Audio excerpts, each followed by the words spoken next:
கை என்றே செங்காந்தள் மலரை நீ சொன்னால் நான் நம்பவோ?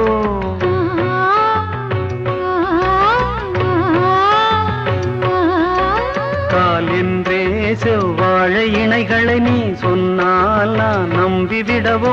மை கொஞ்சம் பொய் கொஞ்சம் கண்ணுக்குள் நீ கொண்டு வருவாய் காலத்தால் மூவாத உயர் தமிழ் சங்கத்தில்.